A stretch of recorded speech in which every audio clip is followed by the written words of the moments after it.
अब भाई साहब इधर देख लो। तो चलो कुत्ता बिल्ली का एलसीएम निकाल के दिखाओ। और भाई साहब क्या हाल चाल है आप लोगों के। हम एलसीएम निकालने की एक शॉर्टकट टेक्निक बताते हैं। चाहे कितना ही कॉम्प्लिकेटेड शॉर्टकट आपके पास एलसीएम हो, चाहे कितना ही छोटे डिजिट का हो, बड़े डिजिट का, मैं ये मान के चलता हूँ ए भैया एलसीएम निकालने आता है। हाँ तो चलो कुत्ता बिल्ली का एलसीएम निकाल के दिखाओ। तो एक एलसीएम को संपूर्ण तरीके से एलसीएम निकालने का एक शॉर्टकट ट्रिक मैं आपको बताता हूँ। आप भूषण सर के साथ ट्यून अप है, ध्यान से देखिएगा।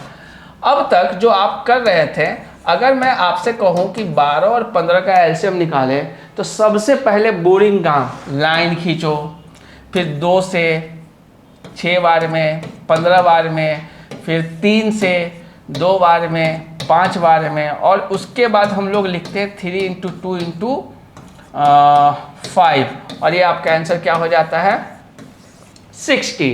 यही आपने किया होगा। लेकिन अब मैं आपको एक इसके बारे में टेक्निक बताता हूँ, ध्यान से देखिए।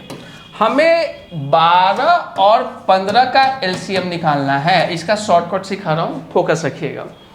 इस दोनों में से किसी एक नंबर को आप मान लो कि ये एलसीएम है इसका। मैं किसको मान लूँ? किसी एक को मान सकते हो। चलो मैंने है ना मान लिया कि एलसीएम जो मेरा है वो 15 है। हम इस 15 को लिखेंगे।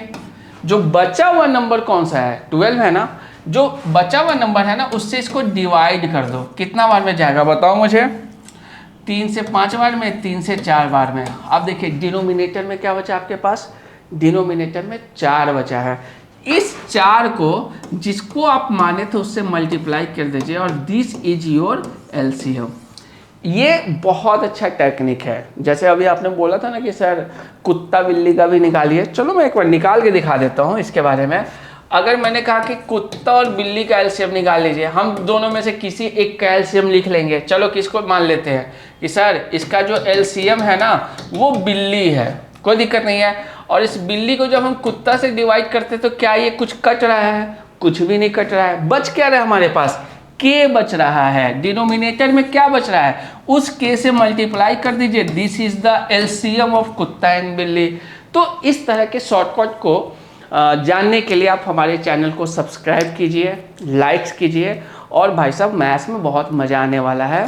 साक्षात भूषण सर आपके साथ इस बार है ना कंटिन्यू बने रहेंगे। Thank you very much.